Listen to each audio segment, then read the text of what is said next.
This is Silph Radio, a Pokemon-centered podcast. I'm Nathan K. And this is Jeremy Davis. And today we've got another first for you. This is the first episode focused around a gym leader. Hooray! We did talk a lot about Giovanni in the Team Rocket episode, and I guess that's it. But this time around, you suggested your favorite gym leader from the first generation, or just from in general? I believe from the first generation, yeah. Okay, my favorite gym leader, I think in general, Erika, the grass-type gym leader of Celadon City. Yep. We're going to crack open that nutshell in a little bit, talk all about her appearances in the mangas, the anime, everything we know about her from the game, her Pokemon, all sorts of shit. We're going to get all into that in a little bit, but before we move on too far, I wanted to look over some fan reactions to not our last episode, but a couple episodes ago. I'm so excited. We had John, Phil, and Craig all back. Well, John was there for the first time. Pretty cool. And Phil and Craig returning to discuss the politics and science of Pokemon battling. And it was really cool, and it got kind of heated. It was almost like an intense political debate. It's politics and Pokemon. And Phil. So, of course, it's going to be intense and political.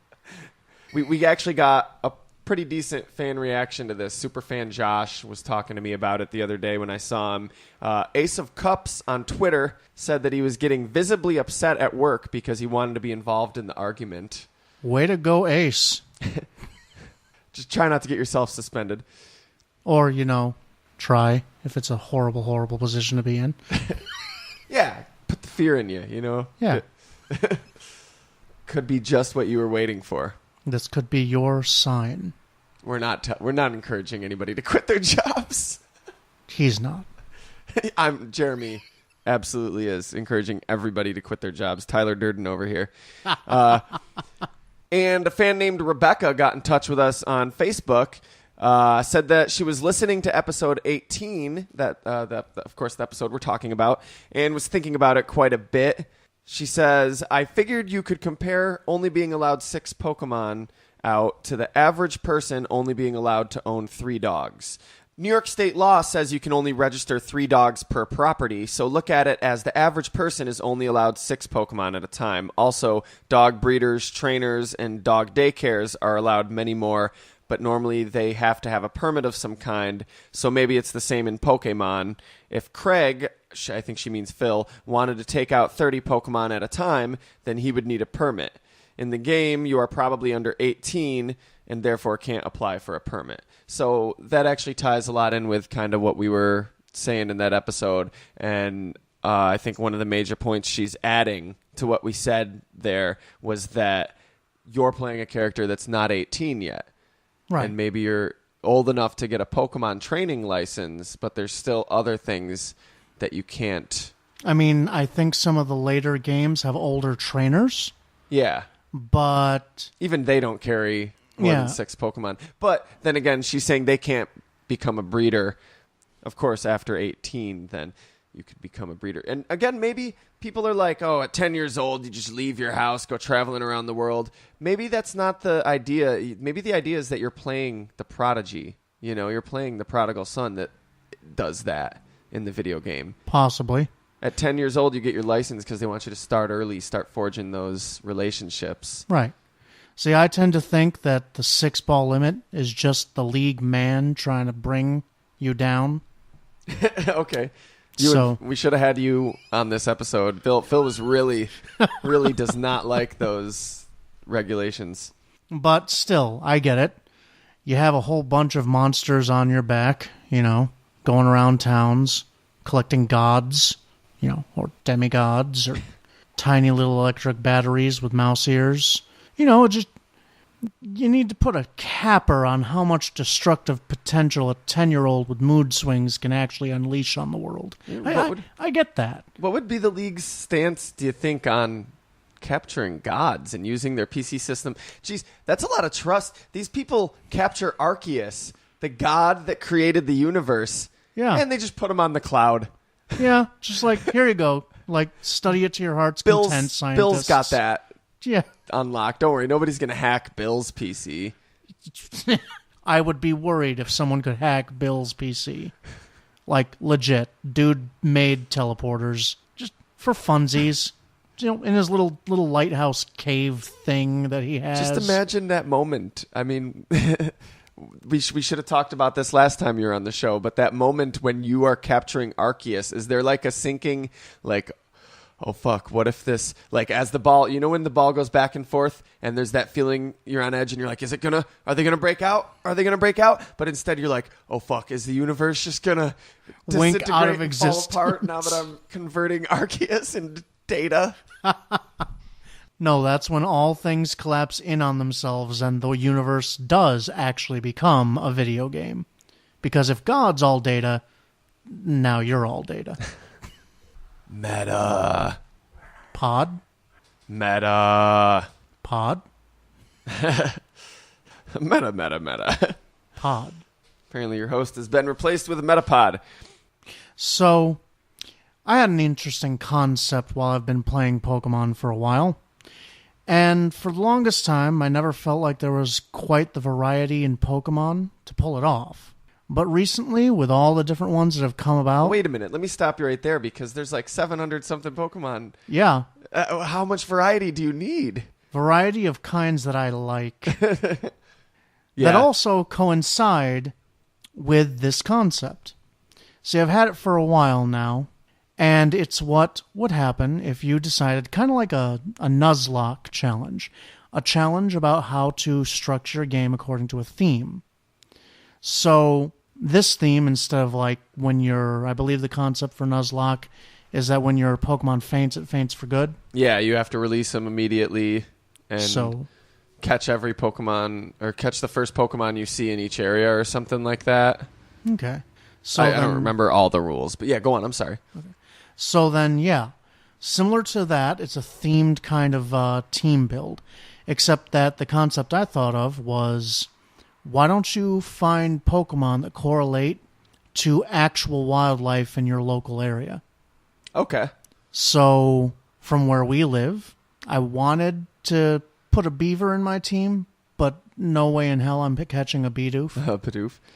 Okay, well, we live in Syracuse, New York, central New York, kind of upstate New York almost. Yeah, we're a hop, skip, and jump away from Beaver Lake. And you've been actually building this team on your game? Oh yeah, is it's it complete? In there now. Yeah. Is it complete? My whole Syracuse team is complete. Is complete. Okay, before you tell us what your team is, let me try to put together a Syracuse team. Let me try to guess and see if I get any of them right. Now, before you start, I want to give you a clue. I only have one grass Pokemon in my team, and it's not a fungus. Okay, well, first one I was going to guess was a grass Pokemon. I feel like you knew I was going to guess Sawsbuck. That's great. I put Sawsbuck on my Syracuse team, of course. Let's see.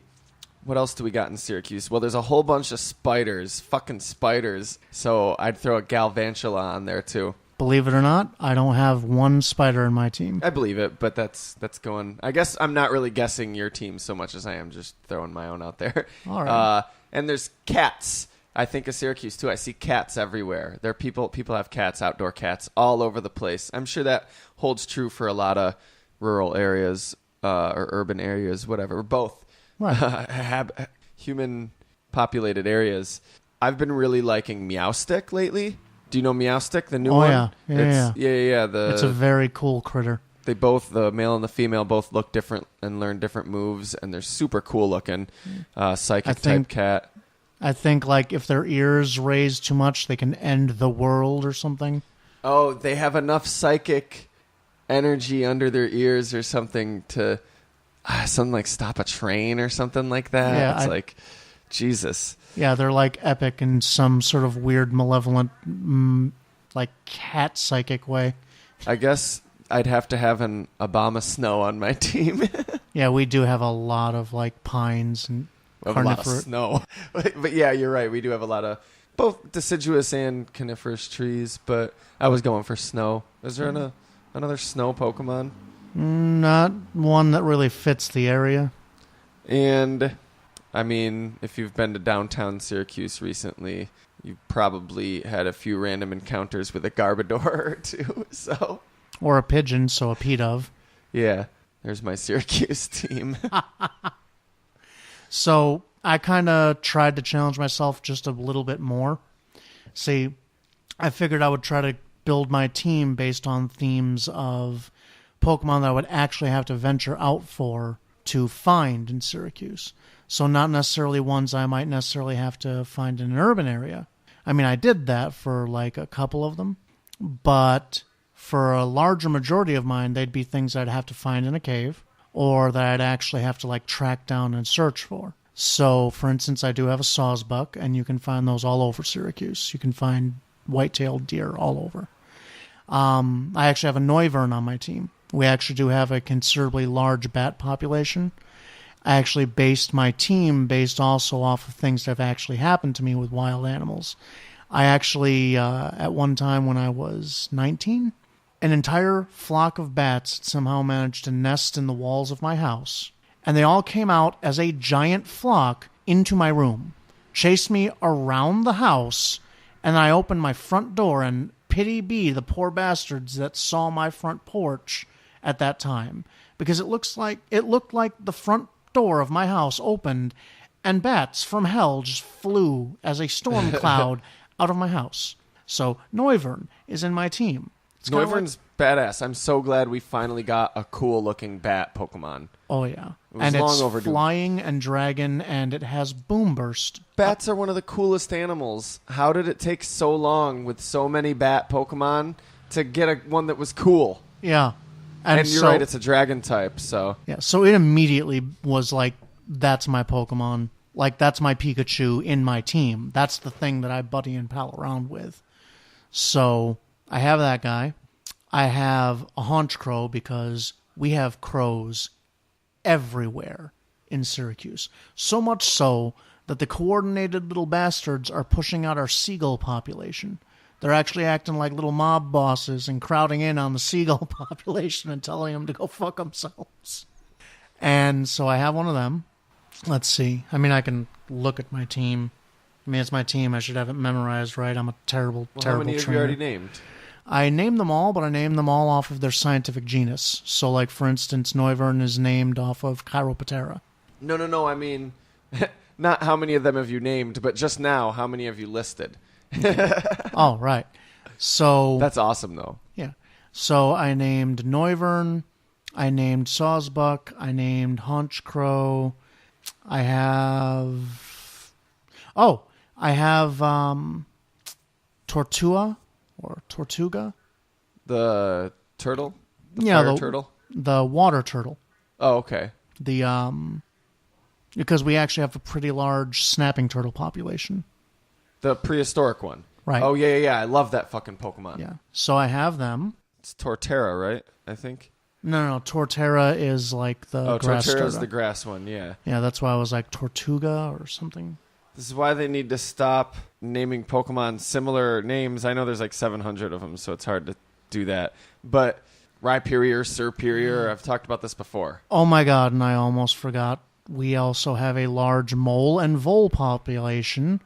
So I actually got The drill. Excadrill. Yeah. Yeah. I named them, as I said, off of each of their real-world scientific genuses. So, for instance, my Excadrill is named Talpidae. The Sawsbuck is Cervidae. I have Chiroptera for the bat.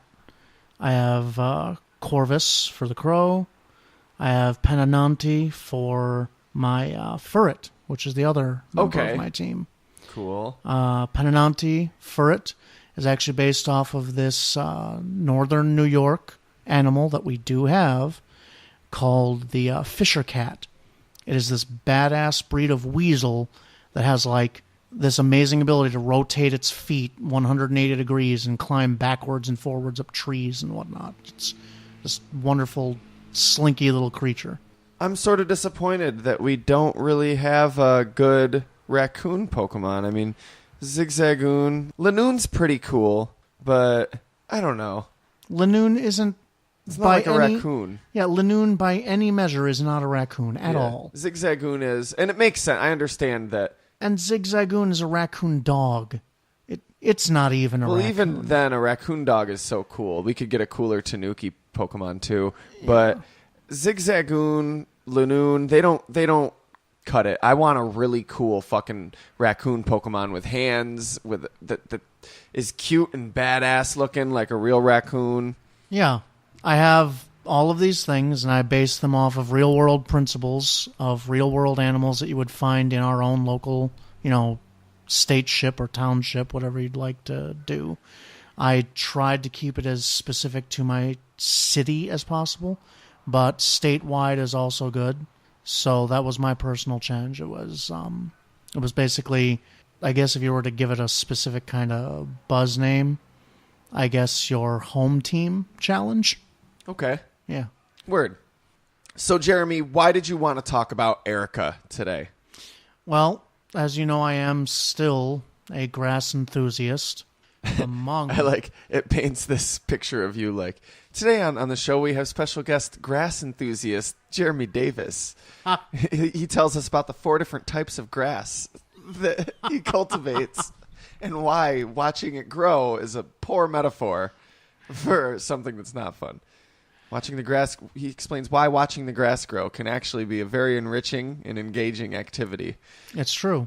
In fact, bamboo is a species of grass and can be cultivated in many ways. I knew you'd turn this into something legitimate somehow. But just to someone who wasn't familiar with Pokemon, I don't know why they'd be listening to this podcast or how they'd get this far into this episode.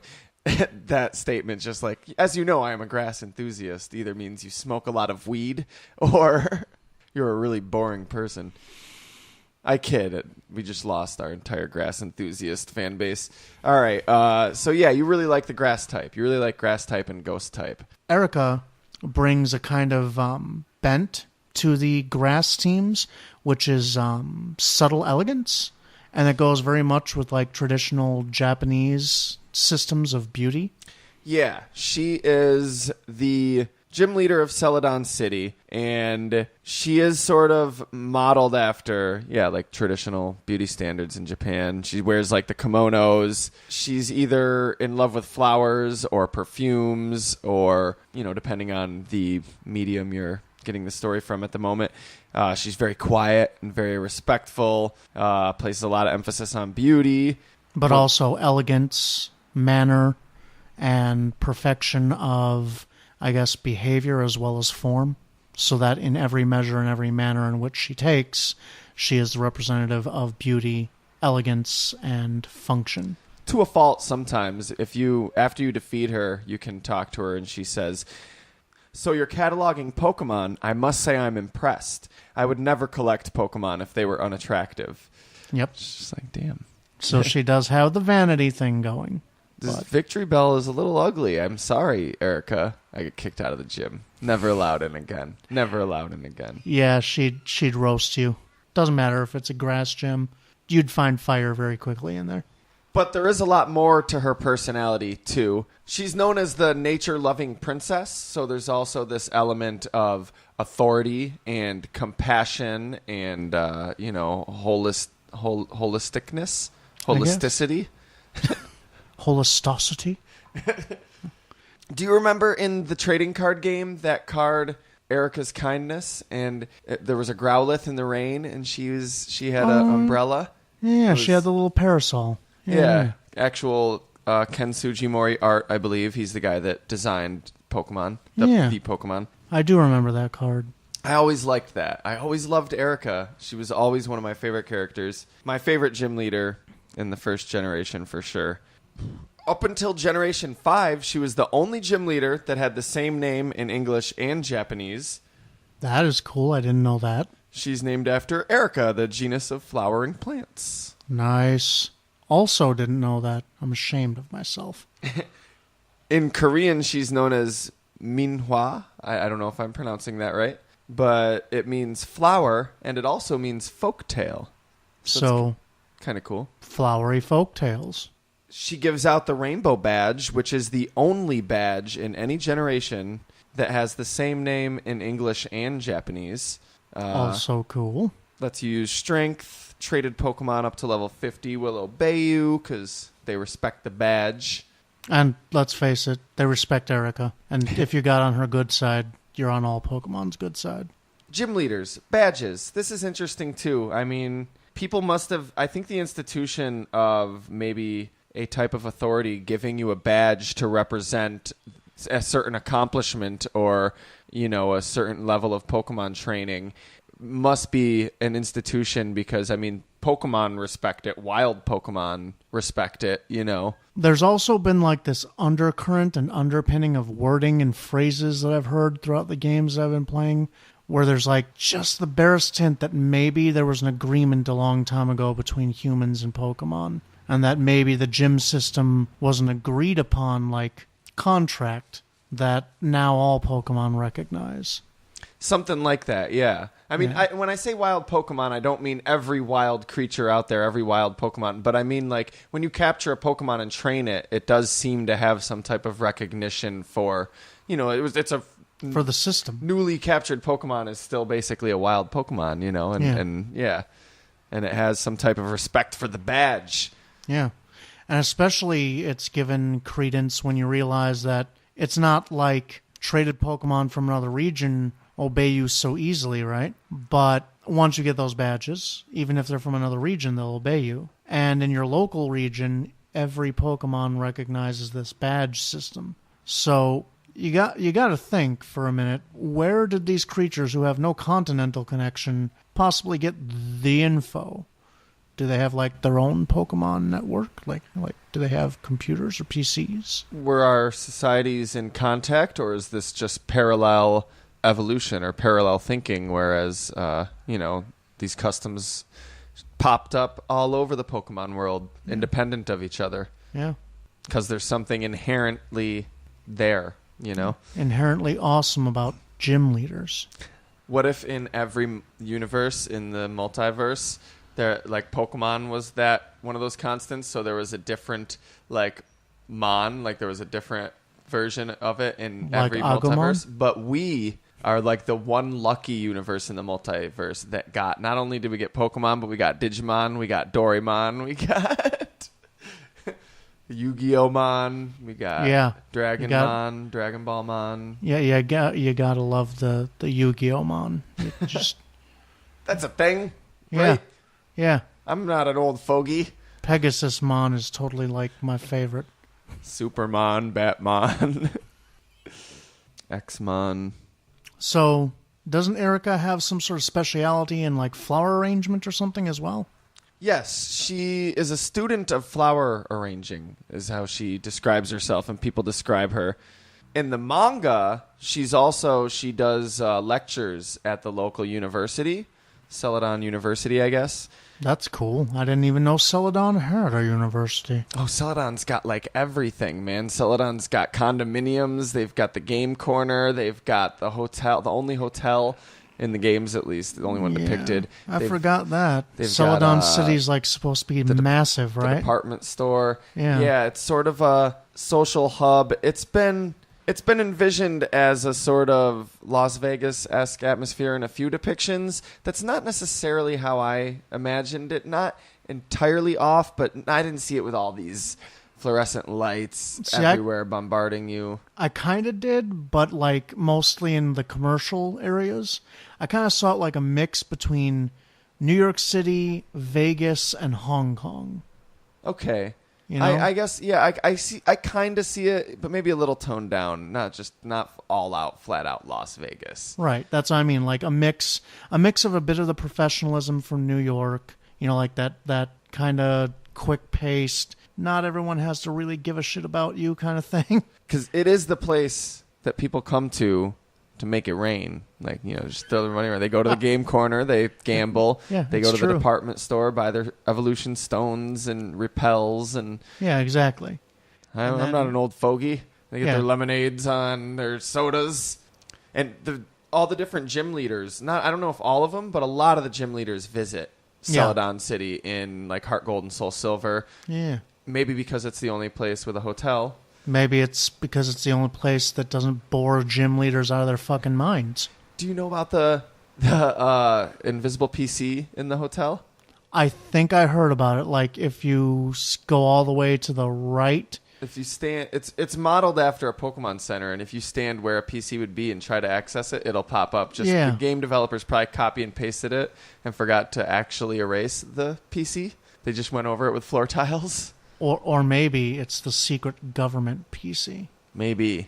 And, like, that's where the League members in the know go. Because these glitches do exist. I look at a lot of these glitches as, like, this almost Lovecraftian thing, like Missing No and the man on the roof that you see in the gym in Cinnabar, and, like, this ghost PC.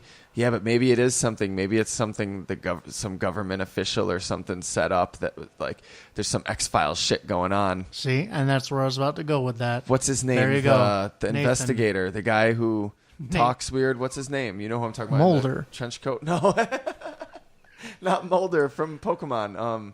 Looker. The Looker, yes. Yeah. Besides Looker, we also have our own Pokemon paranormal investigator here, Nathan. You know, the Mulder of that world.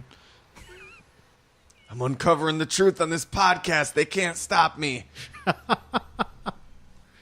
Could also be all of the members of the Lone Gunman on his own. Do you think they have a podcast in the new reboot? They have The Lone Gunman can't be a newsletter anymore. It's got to be a podcast. Yeah, they have to. Oh, my God. That'd be so cool.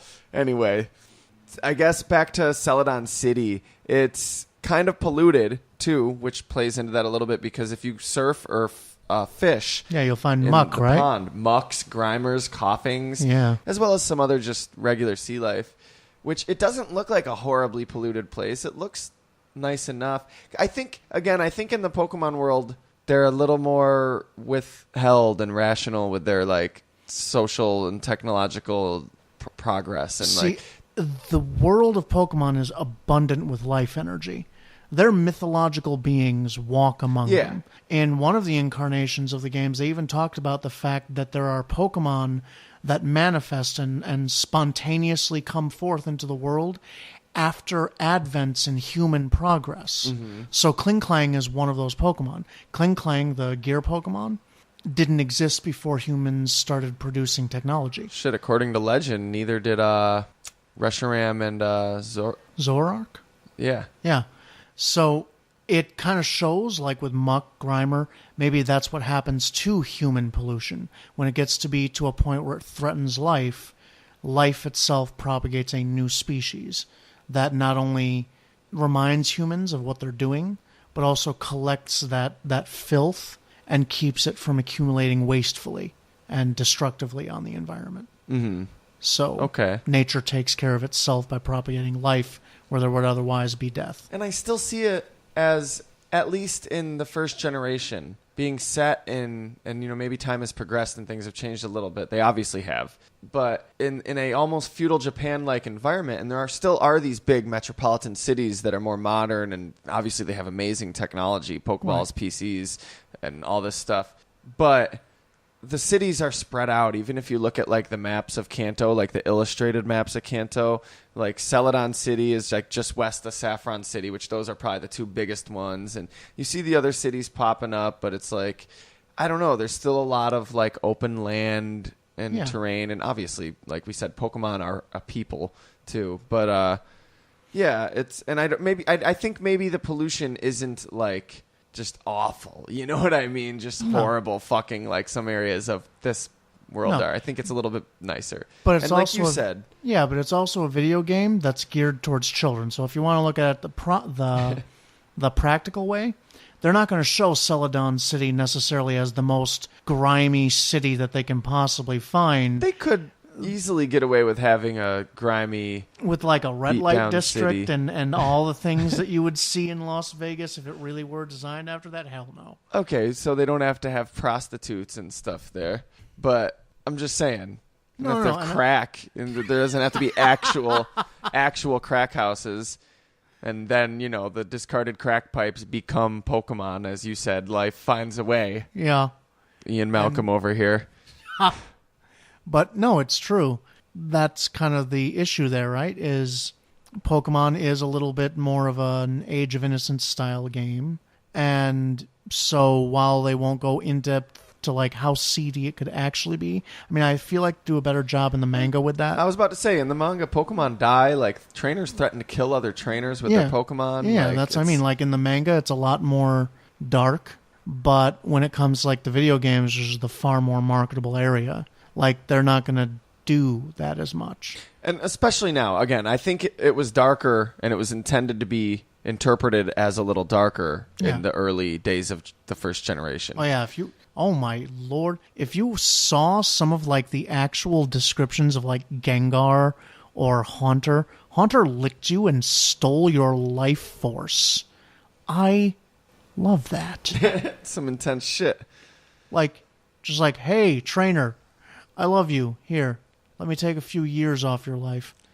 So something else interesting and weird about Celadon City is that the actual Game Freak developers of the game live there in Celadon condominiums. Yeah. And you can go talk to them. They give you your diploma if you catch all the Pokemon or whatever.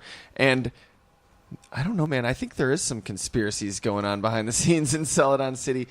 We know there was a conspiracy at the fucking Game Corner. Team Rocket was secretly running it and all this. And Giovanni was a gym leader himself. The fucking game developers, they have to know something about like the glitches. And there's something there. Yeah. Because it exists. You can go there and visit it. We can't dispute its canonicity. Yeah. You know? And then the letter's signed to Game Freak. Then again, Game Freak could be an entity in this world that is separate from the developers of the game. But I don't know, man. I don't know. I don't know if you're just going to pull the wool over my eyes with that one. Something going on here. Oh, yeah. They're all in cahoots with one another. Down with the establishment. Poke liberation. But Erika is a local celebrity there. And, I mean, I'm sure she's a celebrity throughout all of Kanto and probably the Pokemon world, but especially in Celadon City.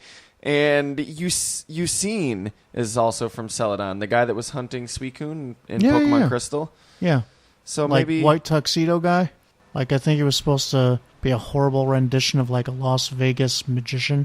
Oh, okay. Yeah. That makes sense. That does make sense. Wow. And he's from Celadon. Okay. Yeah. Huh. And maybe him and Erika know each other. Who knows? I would pity Erika. So bringing it back to Erika, as we were saying in the manga, she does lectures at the university there, and she's also a badass archer in the manga. So kind of like a priestess. That's pretty fucking cool. I love the addition of a bow and arrow to Erika. Just makes her even cooler. Yeah. More reason to be your favorite gym leader. She also is the supervisor of all Kanto Gym Leaders. Now, this is the main manga, the Pokemon Adventures manga with Red and Pikachu. And that I didn't know, and that's even more badass. Isn't it? She's pretty badass, especially in the manga. She played a big part in the fight against Team Rocket. She sends Red to capture this Eevee that Team Rocket was experimenting on. Whoa. And the Eevee has the ability to digivolve into any of the 3 evolutions that were available at the time and then turn back. I love that Eevee, and I want it. And, well, it's Red's. You're gonna. I don't think he's going to give it up. I will hit him with a lead pipe, and I will take it. Nope. I don't think you're going to pull that over on Red. I'm pretty sure I could. But yeah, the Red's Espeon, like in the video games and everything, that's supposed to be V, which is the Eevee. Ah, okay. And at night, Red's Eevee puts on a Guy Fawkes mask and stalks the streets of a near-futuristic London. Beautiful. I always wondered who was behind the mask. Now I know. It's a Pokemon. It's V. It makes sense now. No one else moves that fast or knows when shit's coming when you don't have eyes. In the other Pocket Monsters manga, the one with the rude Clefairy, do you know about this one? It's Red and Pikachu and Clefairy, but Clefairy, it's got a lot of like dick jokes and fart jokes and stuff. It's an official Pokemon manga in Japan that's aimed towards young boys. Even better. It's like Ren and Stimpy Pokemon. Like Clefairy is just a crass, rude asshole. I love that. And I need to find this manga and read more of it. And that one, than the 0 I have so far. I have never actually read any of it. I would like to. I remember seeing like maybe an import of it or something at the comic book store when I was younger and passing it up. And I wish I had grabbed it, but I didn't. And I've read a lot about it on the internet, and I don't know, maybe I can find some scans. But in that manga, apparently she's the daughter of the president of Silph Co. That is even better. Who also happens to be the man that created Porygon in that manga. Not in the games. Porygon's origin's actually going to be explained in a upcoming episode coming soon. Because I know barely anything about Porygon, except that he causes seizures. Me and Justin are going to cover it pretty soon. We got a Porygon episode in the works. She helps Red fight Team Rocket at Silph Co. Helps him steal the Silph Scope and escape capture and shit. Yeah, the Silph Scope. That thing's infamous now. Have you ever heard of the manga How I Became a Pokemon Card? No. I only just recently was put onto this. It's fucking basically one of the illustrators for the TCG, the trading card game. Back in the days of Generation 1, did 6 volumes of this manga, and these are like 95-page volumes. Like, wow. They've each got a few stories in them, and each story, each chapter details the story of a particular illustration on a Pokemon card. So, like, there's the one where Primeape's running, and there's a whole story. Why is Primeape running? Like, even though that really is cool. I've always wondered what those scenes were that were being depicted in the different cards on the trading card game. It is super cool. It's super, super cool. I'll show you some of it. I've got some scans on my computer. Maybe I'll post them to the Silph Radio awesome. Facebook if everybody wants to go check them out. We'll have some pictures up there. In that manga, we're not shy about bribing you with eye candy. In that manga, Erika has a childhood friend named Cade, who's a member of Team Rocket, but Erika is just totally oblivious to this fact. So she's still like super good friends with her, even though she might be kind of pissed if she knew she was in Team Rocket. But Erika's supposed to be like smart and stuff. Yeah, I think they play her as a little bit ditzy. Cade also is like super allergic to like pollen and everything, and Erika just doesn't pick up on the fact that Cade is in horrible suffering every time they hang out. Lols. I don't know, man. Erika is always falling asleep. Like, you'll be talking to her and she'll just doze off. You know, that is actually a symptom of heavily taking antihistamines. It's a symptom of heavily taking a lot of things. Like, well, no, I mean, quite specifically, antihistamines are specifically shown as a common problem with abusing them or taking them when you don't actually need them, to cause rises and drops in your blood pressure, and this causes fatigue and sleepiness. So she's always around plants and pollen. One of the ways that Erika, who is consistently around a high dose of them, because even people who aren't naturally allergic can suffer symptoms like allergies. One of the ways that you could suppress that is by taking antihistamines. So you think she just takes a lot of antihistamines and she's always falling asleep from that? Yeah. Not from all the sleep spores that are floating around the gym or constantly being around these Pokemon. Yeah, She has a connection with them. Well, just so long as we don't have to have an intervention or anything. Nodding off is also like a sign of heroin abuse. And, I mean, hey, maybe she's just chiefing a little bit of weed out behind the gym. Like, that's okay, too, but you got to stay awake. Like, not if you can't do your job, you know? Like, I mean, on top of it, Rapidash has been known to, like, not burn the shit out of its riders. Yeah. Selectively. People have a connection with their Pokemon, I think, is what that boils down to, because you do. I mean, that's why you faint if you lose a Pokemon battle, and that's why Pokemon are able to Mega Evolve. See, I always thought that you passed out when you lost a Pokemon battle because the Pokemon then proceeded to kick you upside the head, steal all of your money, and then run away. Like, wow. You don't have a lot of faith in the Pokemon training community. No, I do. But you got your ass knocked out. I think what happens, it's better than that, because the Pokemon training community is actually a really awesome, it's comprised of a lot of really good people, because what happens, you pass out, they take you to the closest Pokemon Center. Yeah. See, and I have actually played a few of the games where they don't. You rush your own ass and your injured Pokemon to the nearest Pokemon Center. Not when you lose the battle. Yeah, some of them, yeah. No, actually. Yeah. No, not in Pokemon. You pass out, you wake up at the closest Pokemon Center. Yes, in some of the games, the text that you see in the black screen is you rush to the nearest Pokemon Center shielding your Pokemon. It doesn't say anything like that. Some of them you really just wake up there. No, some of them really do. In some of the games, I can't name the specific versions. It does. It says you rush to the nearest Pokemon Center shielding your Pokemon. I don't know what you're talking about, man. In an actual Pokemon game. Yeah. I've never seen that. Okay. Let's see. In Fire Red, Leaf Green, and from Generation 4 on, a cutscene plays featuring a description of the player's rush back to the Pokemon Center and protecting the party from harm. Yeah. I've never seen that. And see what everything else it's showing is just blacked out. And then you wake up. Yeah. But I guess I just... Oh, there it is. Protecting the... Wow. You're totally right, dude. I have never seen that. I guess I'm just that good a Pokemon trainer. That I haven't passed out since Gen 1. Yeah. Okay, I guess that puts that theory to rest. Protecting the exhausted and fainted Pokemon from further harm.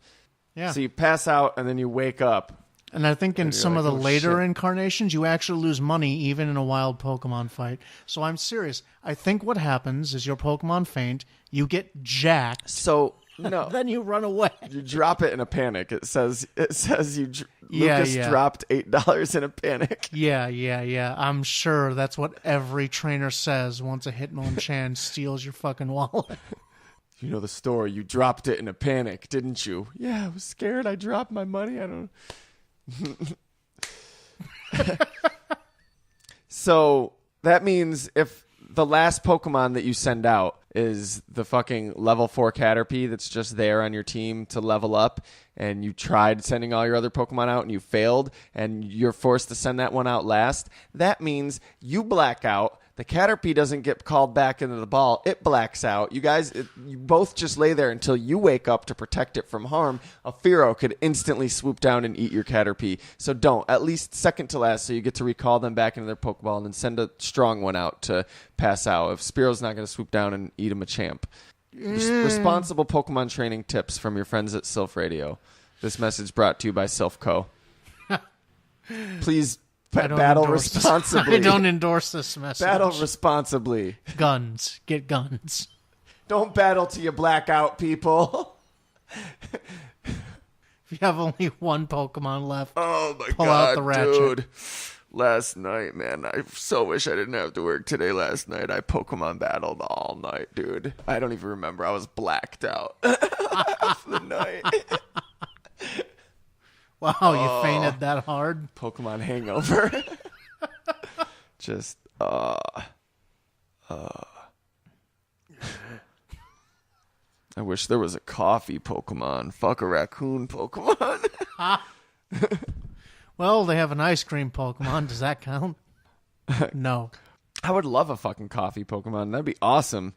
I'd be afraid that I'd die because I think I'd put an IV up to it.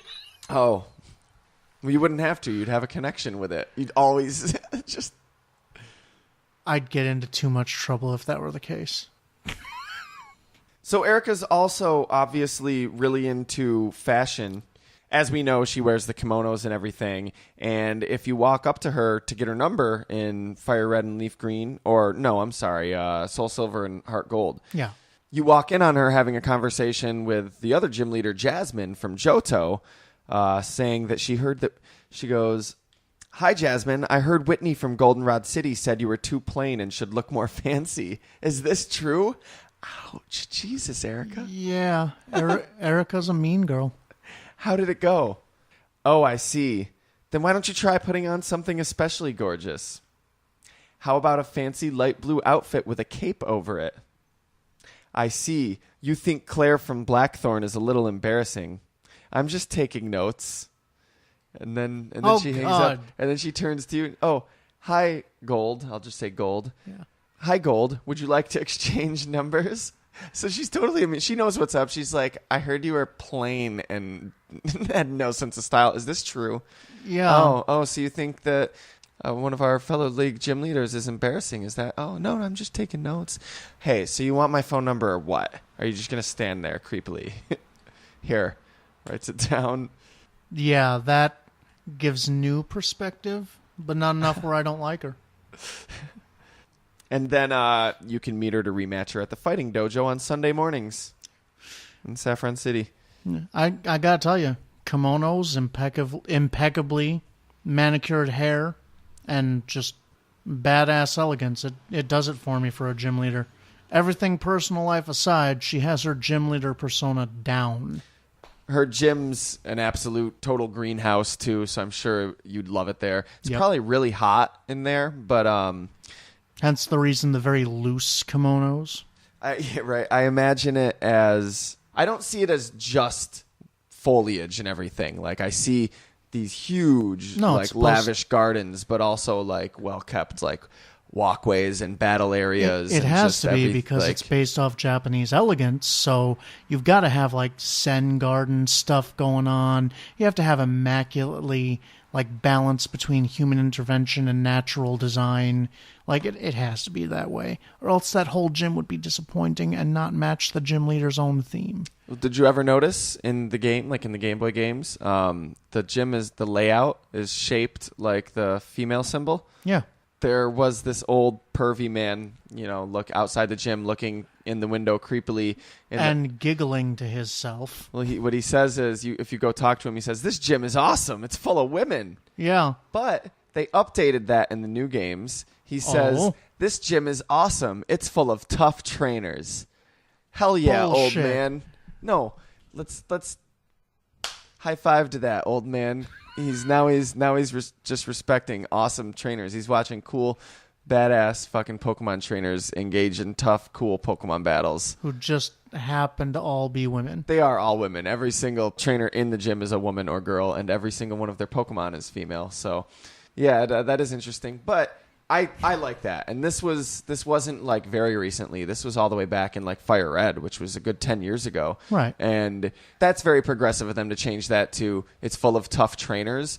It's not full of women. It's full of tough, badass, cool Pokemon trainers. That should be the first thing you notice is the people in there would whoop your ass at a Pokemon fight. Maybe not you, because you, the trainer, you're playing a prodigal son who at 10 years old is amazing at Pokemon training, at everything. You're playing the white guy that can save us all. You are playing the Avatar. Not the cool one. The other one. Oh, from James Cameron's Avatar?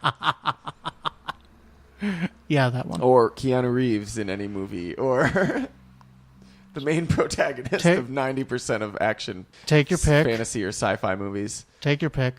It all works. Not necessarily. You can play a female character, so... And you're not playing a white guy. You're more likely playing an Asian in most of the games, except for Unova or what's the new one? Kalos. Yeah, Kalos.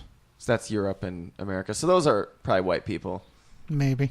But what I was saying was, that to an average citizen, a gym is full of badass fucking Pokemon trainers. So what's your opinion on the people that are in a gym underneath a gym leader? Like how in Erika's gym, there are a few lasses and beauties and cool trainers, picnickers. So if you look carefully, they're not just there as just trainers.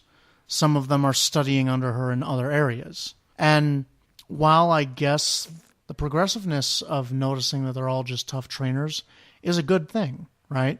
At the same time, they're studying traditional Japanese arts. Mm-hmm. So recognizing them for their traditionalism and also for the pursuit and mastery of these ancient arts that were a pursuit of elegance and perfection of the female form and lifestyle. But you have to have respect for that. You don't have to. You can, but it's also standards that are imposed by a culture run by men, like, to be real, It is, but at the same time, not all of these standards are outright rejected. It's not a total condemnation of what she stands for or anything. Obviously, beauty is a thing that can be appreciated without it being a bad thing. Obviously, you can appreciate. Right. I'm sure she appreciates the beauty of nature every day. Yes. And there's different ways to express that, and the imposition of a inarguable like cultural standard, like not that it's inarguable, but as like a prevailing one by because it's preference of privilege. Yeah, sorry. Because it's presumptuous to believe that we can make the judgment call on all forms of, cultures besides our own, or even all standards of culture within our own. but there is an idea, a concept, which is represented by the character of Erika. So there's a lot of good and a lot of bad that can be put into any culture. Trying to supersede one prevailing opinion is pointless. But when it comes to like the character concept that Erika has, there's good and bad associated with the underpinnings. The difference is that there's no shame in taking pride in a concept you are, willingly devoting yourself to. Being quiet and respectful and whatnot is a good and pursuing quality. Elegance of form and manner. Yeah, I would say from a Buddhist perspective, I can respect that. That's awesome. But at the same time, being expected to be that's different. And like also, I think being loud is a good quality too. And there's walk the middle path. There is no one preference over the other, but like exactly, and that's what I meant is that it's prideful and it's foolishness to reject all of one concept simply because of the qualities you don't like. Yeah, which is why it's tricky. It's almost like when people yell at Princess Peach for wearing pink and being into girly things. It's like, let Princess Peach be into girly things. There are girls like that. There are boys like that. Yeah. Who cares? And it's their personal preference and choice. But the thing is, we are occupying a rocky historical area. Not even rocky compared to other historical areas, but like culturally rocky because it's a transition period. And so it's a little, soon, hopefully, human culture will be past certain things like that. But it's also technically not necessarily a shame in anyone to admire the elegance or beauty of form or of a culture or of a style that's been manifested. If you find beauty in something, that's your personal preference. So, for instance, I can find a kimono beautiful. It is an elegant cut. The work, craftsmanship, and patterning put into each one of those silken threads, it's a mastery of form and artistic expression in tailoring. And that can be something that you can find exquisite and beautiful, no matter who you are. Same things with hijabs and burqas and stuff like that. Yeah, exactly. They can be absolutely beautiful. And at the same time, there is also something that's not cool about a masculinely dominated culture that imposes certain rules on, because that in a very literal way has been used as a persecution. But at the same time, I respect modesty and I respect the beauty of it. You know what I mean? So, and last time I checked, Erika did it willingly and pursued it as her personal craft. And these girls who were in her gym did so following in the footsteps of a woman whose pursuits and whose form they admired. So even within the game's world concept, these girls devote themselves to a craft they admire, not one that is predisposed and imposed upon them. That's what we were talking about. We were talking about what are people... I forgot that that's even what the focus of our conversation right now was the trainers in the gym other than the gym leader. Right. When I was younger, I would wonder, like with my brothers and my friends and stuff, so are they that gym leaders like underlings, or are they just other trainers that happen to be at the gym? I think it's a combination of both. There are probably some trainers that go there regularly, like how people go to certain Zen meetings regularly or whatever, like karate classes regularly. Yeah. Some of them seem to be very devoted fanboys or fangirls. Some of them may be trainers taking up a residency there at the gym and directly training under her. Some of them may be there to train underneath her, or they just may be there to train a little bit with their Pokemon to take advantage of the facilities that are available for public use at the gym to train up their Pokemon or battle with other trainers. And some of them seem kind of douchey. So maybe there's some of the Vanquish trainers that didn't quite make the cut to beat the gym leader, and they're there to tear down other people who try to make the same attempt. Oh my God, totally. Yeah. Wow, you're totally right. There are people there that are just assholes. Yeah. And they're like, you're going down. Fuck you. You think you're going to make it to Erika, Mr. Big Guy over here? Right. And I never looked at it that way. Yeah, so because for every good, there is a bad, and for every trainer that wants to study under Erika, there's others who just don't want to see you succeed where they failed. For every person who just seeks to train and to study under her, there's going to be that other jackass who decides, well, if I didn't succeed, I'm going to ensure that the next person who comes after me also doesn't succeed. And a lot of the people you run into on routes are just assholes on the outskirts of town. Who are preying on weak trainers, Yeah. or even trainers who just got their ass beat at a gym or by another trainer. You can see that they position up specifically just to antagonize your ass. Fucking douchebags. Yeah. And then they don't even bring you to the Pokemon Center when you black out. You lay there, and then you wake up and bring your Pokemon. And that's what I'm saying. And that's where your money goes. These people just, they Peace, knock bro. you out. Thanks for the dough. Yeah, and jack your money. Apparently it was Pauly Shore hanging out on the... It's too bad you can't do the weasel, but for it. Enter. Oh, God. He managed. Well done. I like shorts. Oh, God. Bro, he was always wearing the little tiny little... Yeah, it's true. He Cut-off was always shorts. wearing those cut-off shorts. They're like lime green or bright Why do you pink. think I became a Pokemon trainer? Yeah. I like shorts. I think there's I think there's actually trainers who are like that actually That's in the why games. that was my joke, because I like shorts was... I don't know, there's someone that likes shorts. I think there's one that says he likes shorts because when he runs in the tall grass, it tickles him. That's kind of creepy. Because there's not too many places that's going to tickle. That's in the old generation. Then in the new generation, he just says, I like tough trainers. Yeah. I kid. So do you remember the anime episode with Erika? No, I don't think I ever actually got to catch it. No? Just the fact that that's a sentence is one of the things I don't like about the anime. This is something I thought about after last week's episode about gender that I did with Lydia. We had a little bit of a difference in opinion that I thought that Pokemon had a really fair and progressive representation of women's roles and characters and everything and in society. And she felt the opposite. The more I think about it, I think it's because she was coming at it from a perspective of the show. And I'm like, half these gym leaders and Elite Four members are like really strong, powerful women of different archetypes that don't just follow these. Some of them do, like Erika, follow kind of cultural role. But, they're not pigeonholed into these certain roles. And then there's that fucking Aunt Jemima gym leader. Don't even get me started on that. Wait, you're talking about the That's another episode. the librarian historian chick? Yes. Yeah. But she came up watching the show. She did play the original game, but she watched the show, and the gym leaders show up once and are gone. In the manga, the gym leaders have a continued presence, and they're in my head, they're some of the most important characters because they are the characters that you meet throughout the journey. Yeah, they're kind of like the face of the league.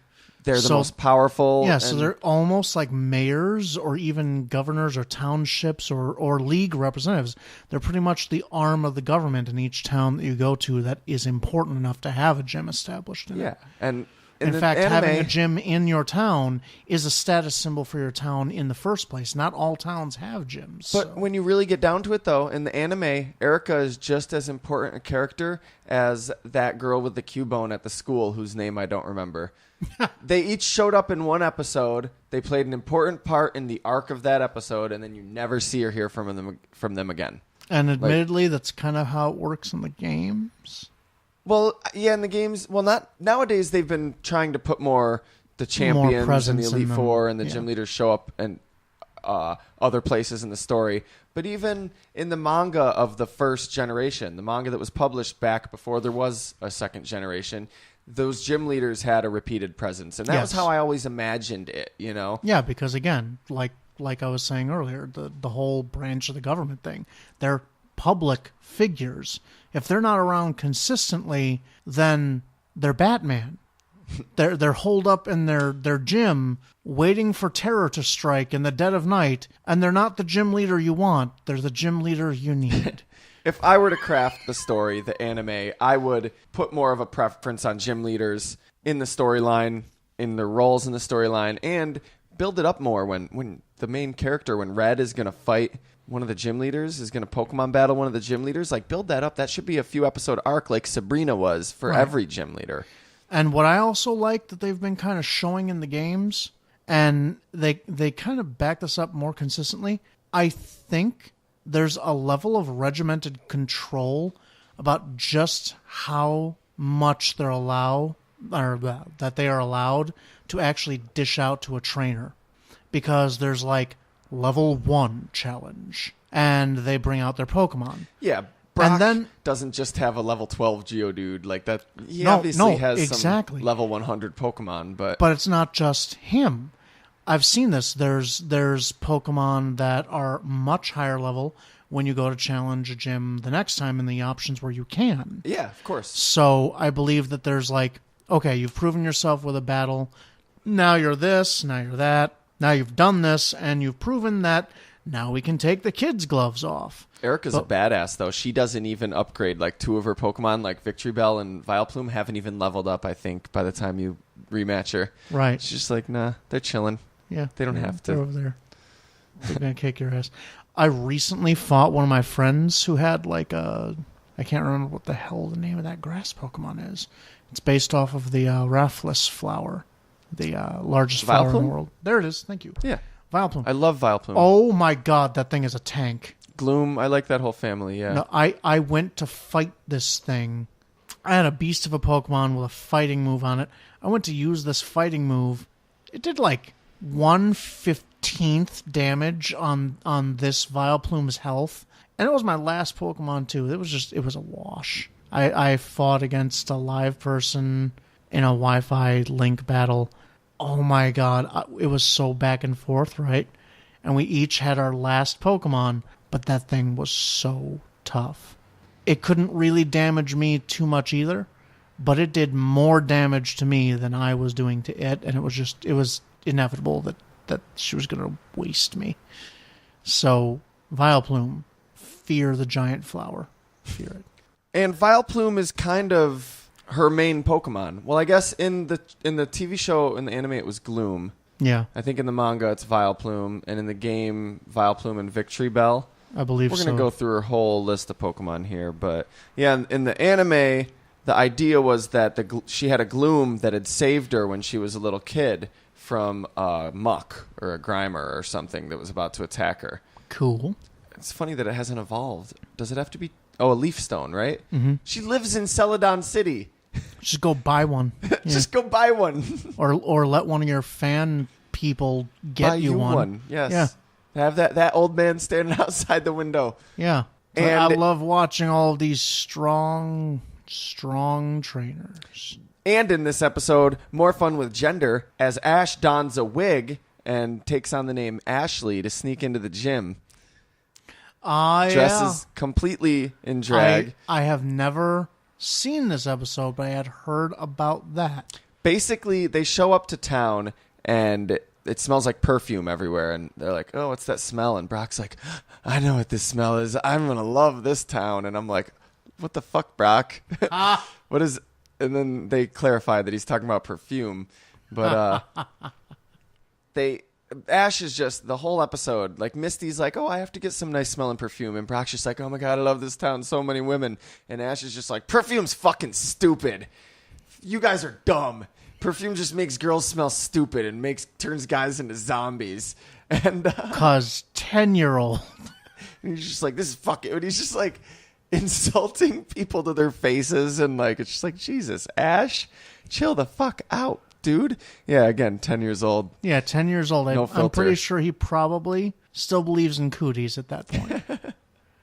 And he goes into this perfume shop and just like starts talking shit to all the employees. Like, the asshole, don't go somewhere and treat the employees of that retail outlet like shit because you think the stuff they sell is stupid. Then don't fucking come in. Like, that is entirely rude. Like, Listen. It is Ash motherfucking Ketchum. And he just walks in and he's like, perfume's fucking dumb. And he has Pika fucking Chew. And he can do whatever he wants. the store manager comes out. She's like, you get out of the store or whatever. She's like, what's the problem here? He's like, the problem is you sell stupid shit, miss. Perfume sucks. The problem is you need to shut down your store because perfume's stupid. And then she does, and that ends the cooties. end. Yeah, and then she does because it's Ash Ketchum. And the episode ends. She kicks him out of the store, and he's like, whatever, that's fine. So he goes to the gym, and they won't let him in the gym. And he's like, what? Why?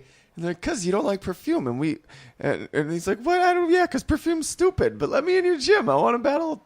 I need to get the badge to go to Pokemon League. Yeah, Come on. because he showed no respect. And they're like, this is where we manufacture the perfume that they sell at that store. And he's like, oh. Well, that's stupid. Perfume's fucking dumb. Why would you do that? Oh, my God, Ash. Oh, my God. So he finds Team Rocket okay. They're tied up, and Jessie's got her legs wrapped around James's head. Again, Team Rocket are into some kinky shit. Yeah. So they're like tied up in a tree, and they're like, hey, let us down. And he's like, yeah, right. You guys are Team Rocket. Fuck you. You're not even wearing mustaches. You can't fool me. They like, don the mustaches immediately. What about us? Will you help us down? Absolutely. Did Team Rocket put you up here? I bet they did, didn't they? Yeah, those guys blow. Awful. They're like, let us down and we'll help you get in that gym. I bet you they kicked you out of the gym too. So they dress Ash up like a girl, and he sneaks in. He gets in, and his plan is to get in pretending to be a girl that just wants to sign up, like to make perfume or whatever with them. And then when he gets in, he'll challenge the gym leader. Dude, they're just going to kick you out again. What? And probably sell the snapshots of you on the internet. What the fuck is... Because we've already seen Erika has a mean girl streak. So do not put it above her to like tabloid that shit of you in drag everywhere. Say cheese. Well, Team Rocket shows up, and they're like, my favorite line of the episode, we don't allow thieves in here. So there's no thieves allowed in this gym. There's no thieves allowed anywhere. Well, they're allowed in the Team Rocket headquarters, Den of Thieves. Okay, yeah, I guess there are places where thieves are allowed, but generally it's a rule of thumb. Places don't allow thieves. But what if they don't know they're thieves? Team Rocket attacks. I think Ash helps them defeat Team Rocket, helps them save their Pokemon from Team Rocket, so that way so he BS's the badge into his possession. Yeah, they give him the badge again. Another classic case of Ash not earning a badge. It's Ash. He earned that badge. You know why? Come on, you know why. I don't. He's Ash. Oh, okay. He learned to walk in. They're like, but you do walk really well in high heels. So you got some Jurassic World shit going on over here. I guess we'll give you the badge because you're really good at walking in high heels. See, there you go. Again, mean girls, Erika. Now let's go out back and get stoned. I swear to God, this is so boring. I'm going to totally fall asleep. That's what it is. She's not a narcoleptic. She's not abusing antihistamine. She's not a stoner. She's not addicted to heroin. You just come and talk to her and you're like, hey, I'd like to fight you for a badge. And she's like, oh, my God. Oh, I'm sorry. What? I must have dozed off. Total snore fest. Oh, God. This is going to ruin my image of Erika forever. So let's take a look at her Pokemon. You know, that's kind of the important thing we saved for last here. She's got a Vileplume and a Gloom, as we said. She also has a Victory Bell and a Weepin' Bell. And she has a Tangela, who in the anime is named Angela. Hey guys, it's Nathan from the future. I meant manga, not anime. Gym leaders don't name their Pokemon in the anime. Nobody names their Pokemon in the anime. Interesting. She also has a Tangrowth. She has a Jumpluff, a Bellossom, a Shiftry, a Roserade, a Venusaur, an Executor, a Cradily, you know, the fossil. Yeah. One of my personal favorites, by the way. An Abomasnow, a Whimsicott, and a Lilligant. Lilligant. Love you too. Some Stadium-only Pokemon. She only has these in Pokemon Stadium or Stadium 2. Not in the main game series. Clefable, Blissey, Dugong, Vaporeon, Mantine, Ninetales, and Marowak. So she actually has a little bit of variety in Pokemon Stadium. That was something they did because they had to make it challenging, and it's not challenging to have a really powerful trainer only have one type. Disagree. I believe... Oh, sorry. It's a sensitive subject with Jeremy. He lives on just ghost teams or just grass teams. It's true. And that's cool if you can find a way to make it work. But it's there generally to help people learn to become a Pokemon trainer throughout the progression of the game. Right. To help them learn how to face certain types of Pokemon.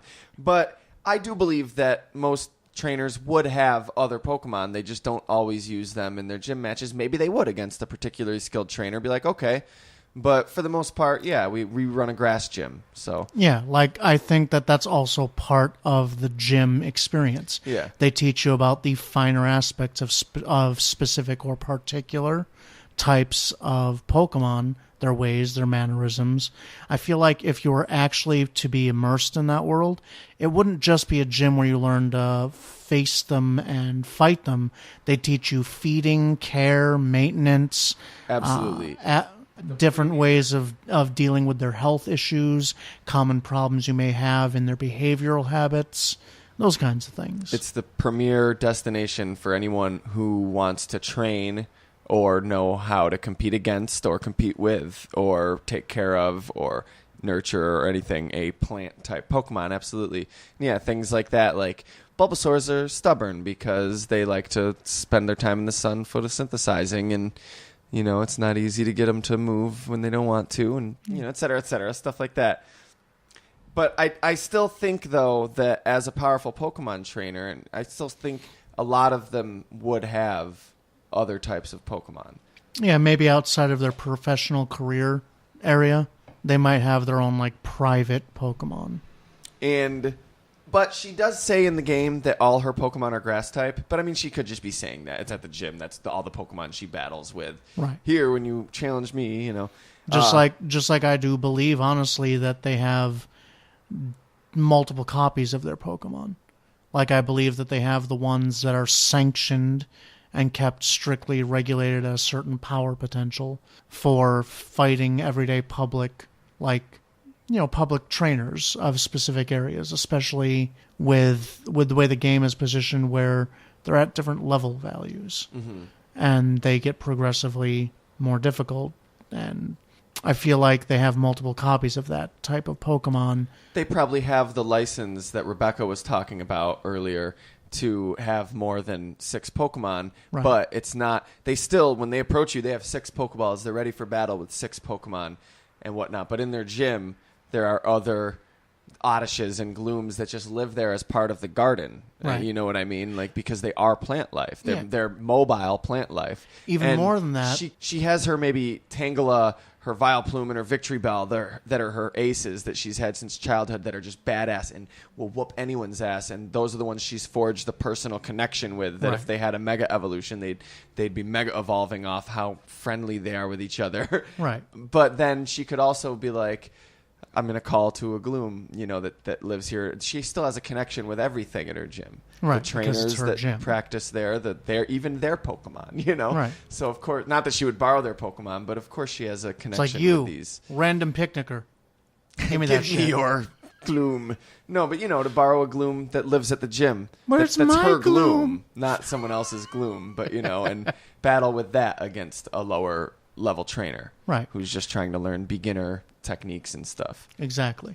But even more than that, I think it's partially supported. I'm not sure on this particular, but I think this idea is partially supported by one of the newer Pokemon animes. It's the one that involves Red, not Ash Ketchum. The movie, The Origins? Yeah, I don't necessarily know if it's if it's a movie, but Pokemon Origins. I think it's a 5-part episode thing, like a short. Yes. And I think they showed Brock, and a panel opened up in the wall that had prearranged teams of Pokemon that were his rock types. Yeah. So something like that. Yeah, so the panel lifted open in the wall. There were the rock types, and he chose the ones that he was going to put out into order. Beautiful, perfect depiction of that to me is the closest depiction of what I envision, closer than the manga. Oh yeah, legit. I loved when I was able to see like little snippets of that. It impressed the hell out of me. It really did. That Origins I was like, for the that win. is how the anime should be consistently. That would draw in young, old, new fans and old fans. I want them to keep going.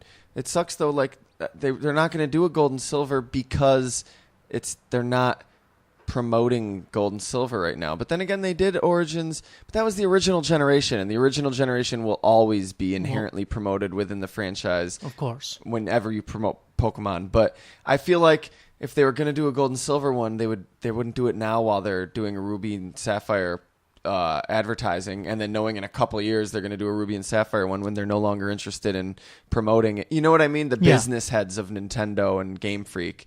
No, absolutely.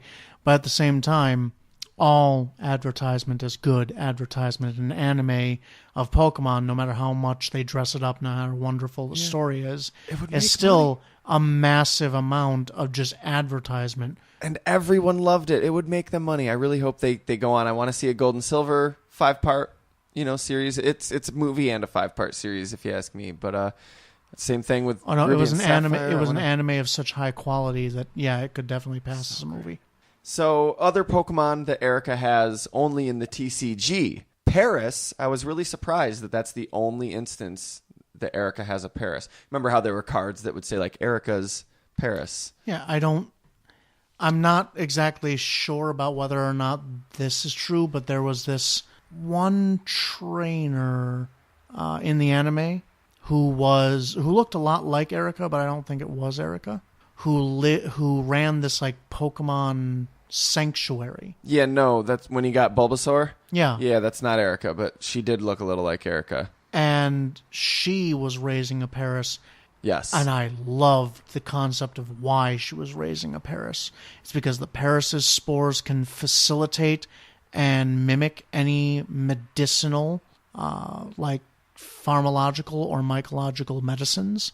And she was using that, and it stated this, to harvest the mushroom and then turn that into medicine for all Pokemon. So that shows a harvesting potential for these types of Pokemon. You feed your Pokemon herbal medicine and they get all pissed off. Yeah. And so to me that also shows that maybe when they harvest the mushroom, that doesn't necessarily damage the parasect. Well, hold on. No, what I'm laughing at is actually I'm thinking about that though. I've always told you, me and you both have expressed that it bothers us that if you give your Pokemon herbal medicine, that they dislike you for it. They like you less. Yeah, and meanwhile, there's some that like bitter flavors. Yeah, and even they don't like you when you give them. But like, because we're like, they're legendary beasts of the wild, noble wild creatures. Why would they want man-made shit? Like when because further. Everyone loves cocaine, sir. Because Pokemon want to train alongside man. They want to, and woman, and they want to reach their full potential, and they can only do that with the relationship between a trainer and a Pokemon. And heavy doses of Pokécane. And because society evolved, like Pokemon and humans and their societies evolved alongside each other, and Pokemon are like, look, I've had herbal medicine all my life. I want some of that man-made shit now. Yeah. Don't you give me this shit. I grew up in the wild. Well, also, Pokemon in the wild tend to apparently just go after berries like crack addicts, so sweet prevails over superly dry, bitter, hard-ass roots and leaves. Yeah, berries. Why aren't berries considered natural or herbal medicine? Yeah, seriously. I think I spoke about it before, where my one incarnation of a trainer, the grass trainer, where I had him. He was supposed to be a guy who obsessed over herbal medicine, and berries were part of how he mixed herbal remedies together to reduce the harshness and acridness of herbal remedies to make them more palatable to Pokemon. And you had that idea before herbal medicine became a big thing in the series, and then it did, and it's like, oh, well, now it's what the fuck? Yeah, that happens to me all the time. So she had a Paris in the TCG, also a Clefairy and a Clefable, a Jigglypuff, and a Dratini and a Dragonair. I don't think she had a Dragonite, but she had a Dragonair. Bastards. Pretty epic. Am I the only one who was just shocked at how gigantic Dratini is? In the anime, that was a special Dratini. No. Pokedex. Or wait, I mean Dragonite. Yeah. Dragonite's not that big. Dratini. Dratini? Dratini is massive. I always considered Dratini as like this cute little thing that would bounce on your shoulder. It's fucking huge. Yeah, the Pokedex, again, I don't know if it's always accurate. We have to treat it like it is, but sometimes it's like... Dude, it was corroborated in the animes. I think it's even in the mangas. Like, Dratini You can ride on Dratini. Dratini's fucking big. Hold on a second. I'm trying to look it up on my computer. It's fucking slow as shit. 5'11". Yeah. Height 5'11", or 1.8 meters. Weight 7.3 pounds. It only weighs 7 pounds. Yeah. It's gigantic and like light Well, that enough makes sense. to be It a flies. foam toy. Jeez, 5'11". Holy shit. And then Dragonair is 13 feet and 1 inch. Yeah. And then Dragon Knight, Shrinks. 7 feet and 3 inches. Yeah. Now, granted, maybe they're measuring from head to tail, you know, and it's a long serpentine thing, whereas Dragonite is not. So Yeah, standing up, he doesn't stand as tall as that would be totally spread out. But And the way I see it is that you got Dratini, who's mostly water weight and like very little organ and tissue. It's a squishy ball of squish.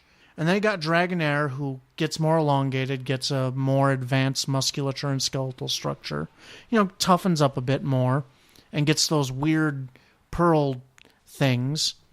And then you get Dragon Knight, who ends up condensing all of that body mass into a more muscular and, again, superior and denser form. And that's another episode of Silph Radio. Rage. If you're listening to this on YouTube, please like the video, leave a comment or something. Even if you're just like, sweet. It helps. It helps the video get more exposure, helps the podcast get more exposure. If you're listening on iTunes, please leave us a rating, a review. Please. Go check out my other YouTube channel, Shaggy the Shaman. Or if you're not listening to this on YouTube, check out the main YouTube channel for the podcasts, Fairpoint Podcast. Some of it's just podcasts up there, but some of it are YouTube originals, videos, not audio stuff. Check out the other two shows, Fairpoint Podcast, Fair Enough Podcast. We're trying to keep Fair Enough episodes coming out weekly, at least until episode 100 of Fairpoint comes out. And then Fairpoint is the weekly podcast. We're trying to keep Silph coming out weekly right now, too. And once we start doing Fairpoint again, I do hate to break it to you guys, we probably won't be able to get Silph Radios out every single week. I think what I'm going to set my goal to, and don't hold me to this, I'm only human, and I do my best because I enjoy it, and I want to fulfill my responsibility to the listeners with regular content. I'm going to try to do Fairpoint weekly, Silph Radio, and Fair Enough bi-weekly. So every other week, you'll get an episode of Fair Enough or Silph Radio. Mostly. I'm going to try. Yeah, and should he fail, let us remind that he is, again, only human. And I'm not a Pokemon, so you can't put me in the Pokeball, put me in the PC, be like, he's a failure, he doesn't work. And possibly he just needs a good dose of Rage candy bars. Candy bars, or comments, likes, reviews, ratings, subscribes, all that shit encourages us to know that people like it and to have people getting in touch with us. We're getting people contacting us now on the Facebook, sending us shit. That's what we want to do. We want to open the discussion with our listeners, with the rest of the Pokemon community. He feeds off of your positive psychoreactive energy. Trust me. And the podcasting community. Check those other shows out if you're not familiar. You'll like them. Like, I guarantee, even if, we don't cover Pokemon on them because Pokemon is covered on this. Yeah. We may cover it in our news or our offshoot discussions, but I guarantee if you look at the episode list for Fairpoint and Fair Enough, you'll find shit that you're into. And I guarantee you that as he reads every comment that you send, his hair glows just a little bit more and his eyes become more luminescent. So much closer to Super Saiyan, just that much closer to Super Saiyan. I'd only use it for good, though. Help him reach his goal, people. So close to evolving. I hope I don't get one of those evolutions where there's just a shell biting my ass. That would suck. No. I'm sure you'll get something much cooler than that. It's like we evolve through happiness, like those Pokemon that evolve through happiness and the connections with their trainers. We evolve through happiness and the connection with our listeners. See? There you go. Help us to evolve. Yes, help him to become a mega. But we're like Tamagotchis in that we evolve. Like if you give us poor ratings and you neglect us and don't interact with us, we get bad evolutions with like shells that bite our ass and sickly, and but if you do give us that affirmation, and positive reinforcement. Yeah, spare us from that fate, people. We become please. A fucking mega evolved Blastoise. Guns on guns on guns. on guns. Become a Digimon. Yeah. Yeah. I want to be Agumon. Help me do that. From the Secret Room, I'm Nathan K. And I'm Jeremy Davis. And we'll talk to you guys next time. Wow.